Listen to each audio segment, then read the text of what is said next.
Hello students. I hope बेटा आपने पिछला वाला जो टॉपिक है यूजेस ऑफ स्फेरिकल मिरर वो बहुत अच्छे से समझा होगा। और आज की क्लास में जो हम डिस्कस करने वाले हैं वो बहुत ही इम्पोर्टेंट टॉपिक है जो आपको reflection of light in spherical mirrors के न्यूमेरिकल सॉल्व करने में बहुत हेल्प करेगा।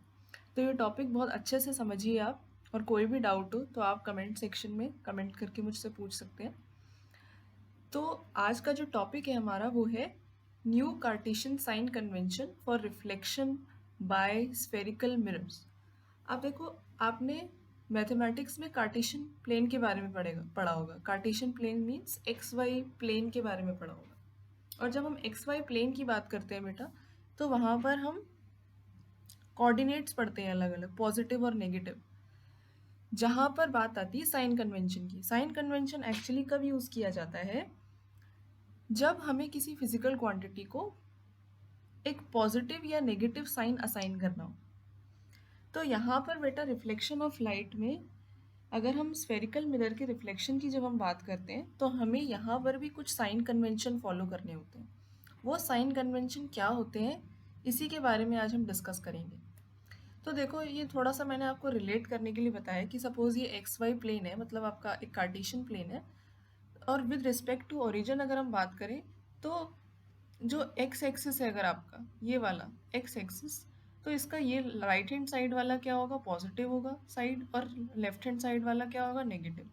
ऐसे ही अगर हम ओरिजिन की रिस्पेक्ट में वाई एक्सिस की बात करें तो ऊपर वाला पोर्शन इज पॉजिटिव एंड नीचे वाला इज नेगेटिव।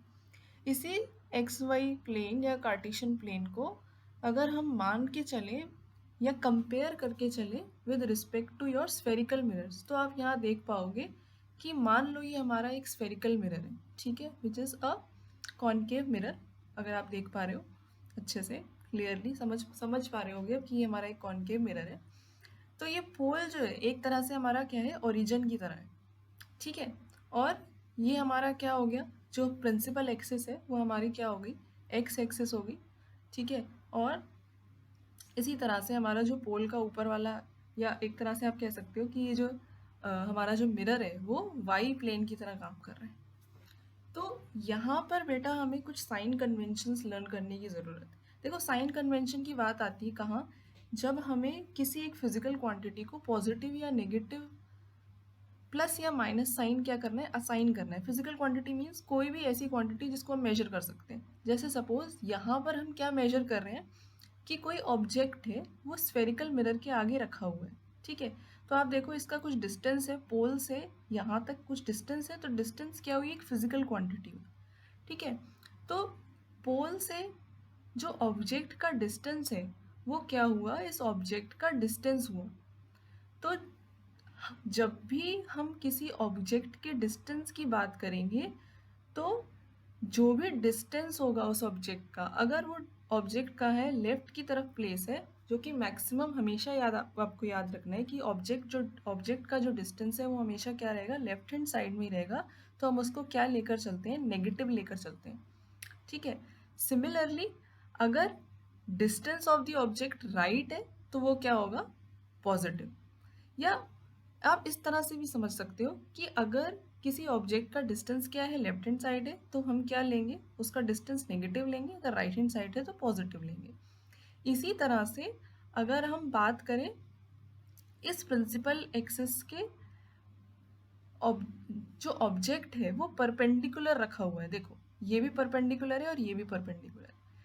तो इस ऑब्जेक्ट की पर्टिकुलर क्या है, कुछ हाइट है, ठीक है। तो अगर ये ऑब्जेक्ट क्या है, ऊपर की तरफ परपेंडिकुलरली प्लेस्ड है, आप देखो जो ऑब्जेक्ट है वो इस प्रिंसिपल एक्सिस के ऊपर है, ठीक है। तो उस वक्त इसकी हाइट क्या ली जाएगी, पॉजिटिव ली जाएगी। और अगर हाइट क्या है, यानी कि जब आपने पहले जब इमेज फॉर्मेशन देखा तो कई जगह हमारी रियल एंड इन्वर्टेड इमेज बनी थी, तो उस केस में हमारा जो ऑब्जेक्ट का इमेज थी वो कैसी बनी, उल्टी बनी और नीचे की तरफ बनी प्रिंसिपल एक्सिस के। तो इस केस में जो हाइट ली जाएगी वो क्या ली जाएगी, नेगेटिव ली जाएगी, ठीक है। एक बार मैं फिर से आपको बता देती हूँ कि देखो हमारा पोल क्या है, ओरिजिन की तरह एक्ट कर रहा है, ठीक है। इसके लेफ्ट वाला जो डिस्टेंस है ऑब्जेक्ट का वो क्या लिया जाएगा, नेगेटिव। और अगर यही डिस्टेंस राइट की तरफ है तो क्या लिया जाएगा, पॉजिटिव विद रिस्पेक्ट टू पोल, ठीक है। ऐसे ही प्रिंसिपल एक्सिस के परपेंडिकुलर अगर कोई ऑब्जेक्ट है वो ऊपर की तरफ भी हो सकता है, नीचे की तरफ। तो अगर वो ऊपर की तरफ परपेंडिकुलर है तो उसकी उस ऑब्जेक्ट की हाइट क्या ली जाएगी, पॉजिटिव ली जाएगी। और अगर ऑब्जेक्ट नीचे की तरफ है तो उसकी हाइट अगर हम मेजर करें, ये हाइट है, ये हाइट, ठीक है, अगर ऊपर की तरफ है तो पॉजिटिव और अगर नीचे की तरफ है तो नेगेटिव। अब इसी के बेसिस पर बेटा हमारे कुछ क्या है, स्फेरिकल मिरर के कुछ कन्वेंशंस हैं जिनको हमें फॉलो करना है। और ये कब फॉलो करेंगे हम, जब न्यूमेरिकल सॉल्व करेंगे। तो देखो ये आपकी एनसीईआरटी में भी दिए हुए हैं, आपको ये हेल्प करेंगे न्यूमेरिकल सॉल्व करने में। देखो फर्स्ट लिखा है the object is placed on the left of the mirror and the light from the object falls from the left to the right.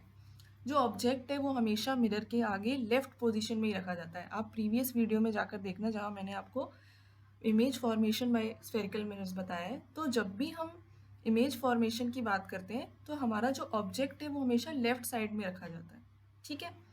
जितने भी डिस्टेंसेज हैं वो प्रिंसिपल एक्सिस से कहाँ से मेजर किए जाएंगे, पोल से। अभी मैंने आपको बताया था कि जो भी डिस्टेंस है वो पोल से मेजर किया जाएगा और ऑब्जेक्ट हमेशा कहाँ प्लेस होगा, लेफ्ट हैंड साइड में मिरर के आगे, ठीक है। थर्ड हमारा क्या कहता है, all distances measured to the right of the pole are taken as positive, ठीक है। जो भी हमारे और मतलब डिस्टेंसेस है अगर राइट साइड हम मेजर करेंगे तो वो पॉजिटिव होंगे, और अगर हमारे डिस्टेंसेस लेफ्ट हैंड साइड है पोल के तो वो क्या लिए जाएंगे, negative. Fourth point, all distances measured to the left of the pole are taken as negative. देखो लेफ्ट हैंड साइड में अगर हम कोई डिस्टेंस मेजर कर रहे हैं तो वो क्या लिया जाएगा, नेगेटिव लिया जाएगा। ऐसे ही अभी मैंने हाइट के बारे में बताया कि जो हाइट है अगर अपवर्ड है perpendicular to the principal axis तो पॉजिटिव ली जाएगी, और अगर परपेंडिकुलर है प्रिंसिपल एक्सिस के बिलो है, डाउनवर्ड्स है, तो नेगेटिव ली जाएगी, ठीक है। ये देखो ये प्रिंसिपल एक्सिस है और ये परपेंडिकुलर है इसकी हाइट, तो ये पॉजिटिव ली जाएगी, ऊपर की तरफ है क्योंकि अपवर्ड्स, और डाउनवर्ड्स है तो नेगेटिव। तो ये कन्वेंशंस हमें फॉलो करें स्फेरिकल मिरर्स के अंदर, और इन्हीं कन्वेंशंस के बेसिस पर बेटा आपका होता है मिरर फॉर्मूला, जो फॉर्मूला हमें हेल्प करेगा न्यूमेरिकल्स को सॉल्व करने में। और मिरर फॉर्मूला हमारा क्या है actually, it is the relationship between the object distance, image distance and the focal length. Object का डिस्टेंस क्या है स्फेरिकल मिरर के आगे, और एक बार ऑब्जेक्ट जब स्फेरिकल मिरर के आगे प्लेस्ड है तो कोई ना कोई इमेज बन रही है, उसका डिस्टेंस क्या है, और जो स्फेरिकल मिरर की फोकल लेंथ है, इन तीनों के बीच में हमारा रिलेशनशिप बताता है कौन, mirror formula for spherical mirrors. और ये फॉर्मूला क्या है, 1/v plus 1/u is equals to 1/f, जहाँ पर v हमारा क्या है, इमेज का डिस्टेंस, u हमारा है ऑब्जेक्ट का डिस्टेंस, और f हमारा क्या है, focal length of the spherical mirror, ठीक है। अब नेक्स्ट क्या है, एक और चीज़ जो इम्पोर्टेंट है हमारे लिए स्फेरिकल मिरर्स के अंदर, वो है मैग्निफिकेशन फॉर स्फेरिकल मिरर्स। देखो मैग्निफिकेशन जो वर्ड है बेटा वो बना है मैग्नीफाई से। मैग्नीफाई का मतलब होता है बड़ा होना, किसी चीज़ को एनलार्ज करके देखना।